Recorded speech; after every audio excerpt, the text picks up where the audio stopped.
porque crear más universidades públicas es una mala idea. Lo que tenemos que hacer es fortalecer y ampliar las vacantes en las universidades y los institutos públicos que ya existen y que están licenciados. Como sabemos, se ha aprobado el proyecto de ley de ingreso libre a las universidades. El ministro de Comercio Exterior y Turismo, Roberto Sánchez, anunció que esto se había aprobado en el Consejo de Ministros y que esto va a ser un proceso de ingreso progresivo.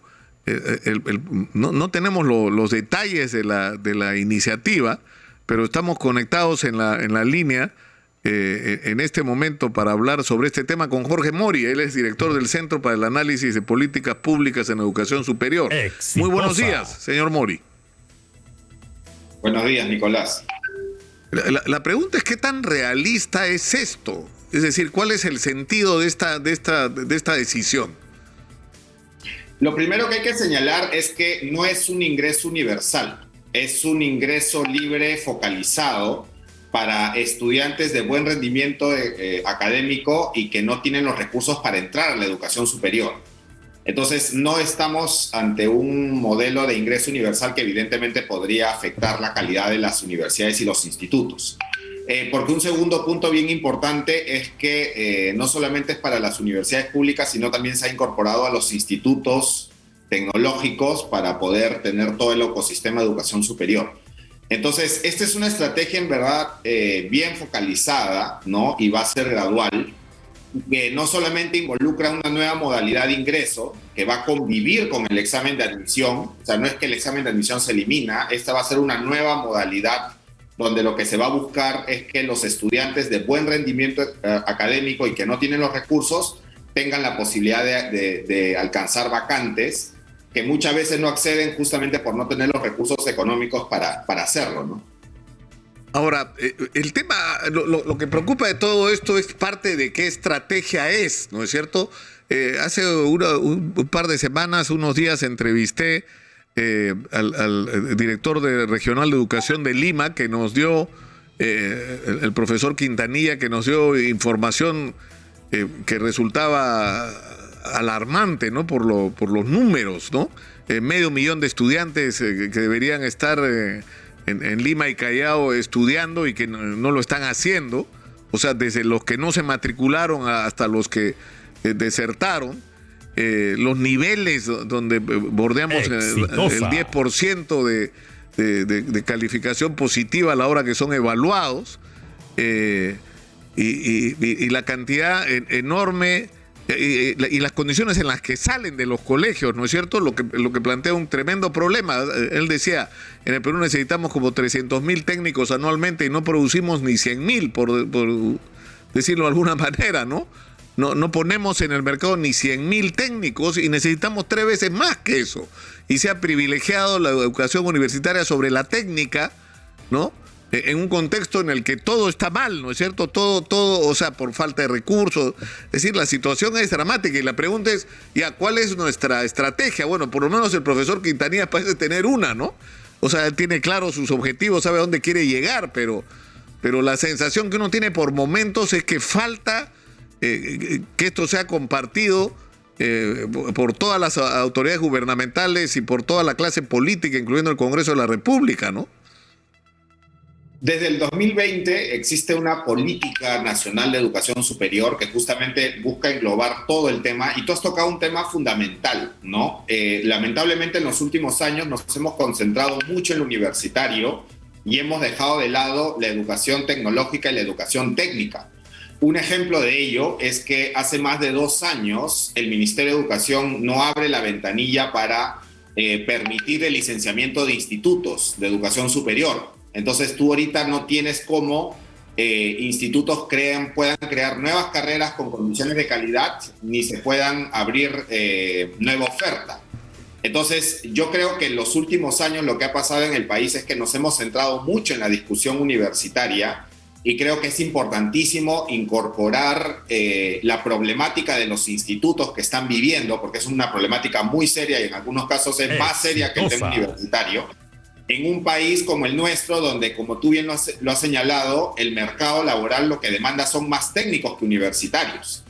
Entonces hay una distorsión de la educación superior en el Perú y en realidad esta estrategia de ingreso libre, porque es una estrategia lo que se está aprobando, lo que busca es englobar a las universidades y a los institutos, ¿no? Y creo que también es importante señalar, Nicolás, que el Perú, solamente 3 de cada 10 jóvenes que egresan de la básica acceden a la educación superior. Es una de las tasas más bajas de América Latina, ¿no? Entonces, tú tienes una juventud que no tiene posibilidades de acceder a la educación superior, muchas veces por razones económicas, y en ese sentido es muy importante, creo, este tipo de iniciativas que lo que están buscando es decirle al estudiante de buen rendimiento académico que el tema económico no va a ser una barrera para que pueda alcanzar un cupo, ¿no? Como nuevamente diciéndote, tiene que tener buen rendimiento académico para que no afecte la calidad también de la institución a la que va. Entonces, creo que en realidad un problema central que tenemos en el país es el tema del acceso, y creo que esta estrategia también plantea algo bien interesante, y es fortalecer a las universidades y a los institutos que ya existen, porque crear más universidades públicas es una mala idea. Lo que tenemos que hacer es fortalecer y ampliar las vacantes en las universidades y los institutos públicos que ya existen y que están licenciados. Entonces, esta estrategia que está planteando el gobierno, que a mí en lo personal me parece que técnicamente es bastante solvente, el equipo técnico del Ministerio de Educación que ha estado detrás del diseño es un equipo que tiene varios años trabajando estos temas. Me parece que en realidad apunta justamente a resolver un problema central en el país, que es el acceso a la educación superior con condiciones de calidad, ¿no? Y obviamente lo que hay que preguntarle al gobierno es cuánto dinero va a invertir, porque la ampliación de oferta en universidades públicas y en institutos y abrir más vacantes va a demandar un presupuesto adicional, ¿no? Recordemos que las universidades públicas en su conjunto dan cerca de 60,000 vacantes al año. Entonces, y hay muchas universidades públicas que están en la capacidad de poder ampliar su número de vacantes, porque cuentan con la infraestructura, con el equipamiento, incluso con los docentes. Hay otras que están desbordadas, es cierto, sobre todo las antiguas y las más grandes. Pero hay varias universidades públicas, sobre todo en las regiones, que están con la capacidad de ampliar la oferta, y en ese sentido, este ingreso libre, focalizado y gradual que se va a plantear, creo que es una ruta adecuada siempre y cuando se acompañe con el financiamiento necesario. Que es algo sobre lo que llamaba la atención el profesor Quintanilla, porque es decir, lo que resulta penoso es que estamos discutiendo acá sobre el déficit de 120,000 millones de soles en infraestructura educativa, y estamos hablando de si en los colegios hay baños, si en los colegios hay energía eléctrica y servicios de desagüe, o si la mitad de los colegios están cayendo, cuando deberíamos estar discutiendo el contenido de la educación, la calidad de educación que vamos a dar. Y el profesor decía, Quintanilla, que él, es decir, el proyecto debería ser que cuando un chico termine el colegio en el Perú tenga 3 certificaciones, esté calificado técnicamente para dar el siguiente paso, o sea, es decir, ya haya empezado un proceso de formación en alguna profesión. En segundo lugar, sepa hablar inglés perfectamente, y en tercer lugar, maneje todas las herramientas de las nuevas tecnologías. Es decir, que sea alguien que se parece muy poco al alumno que termina el colegio hoy, ¿no? Ahora, para eso hay que trabajar e invertir mucho dinero. Sí, y bueno, tú has tocado un tema importantísimo. De hecho, que lo que logremos con la educación superior está vinculado con la educación básica, ¿no?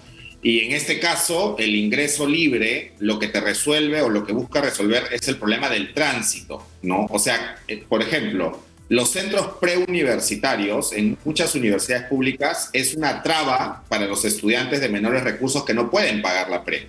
Entonces, se tiene que identificar cuáles son las barreras para que sean los estudiantes con mejores competencias y capacidades para que puedan acceder a la educación superior, porque hoy el talento regional tiene muchas barreras, sobre todo de razones económicas, para entrar a la educación superior. Entonces, creo que en ese sentido la estrategia de ingreso libre, que como repito, no es ingreso universal, es un ingreso libre focalizado y gradual al talento regional, apunta en la dirección correcta, y es cómo logramos que ese joven que egresa de quinto secundaria con toda la problemática de la educación básica que tú bien has señalado, la educación superior puede empezar a darle competencias y oportunidades de formación, ¿no?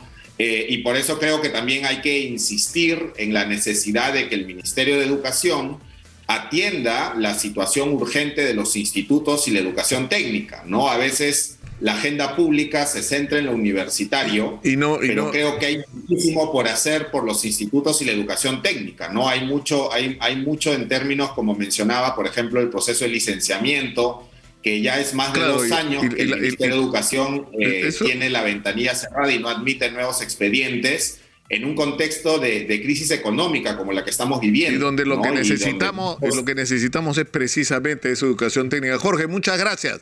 Muchas gracias por atendernos. Ha sido muy gentil. Jorge Mori ha estado con nosotros en la línea.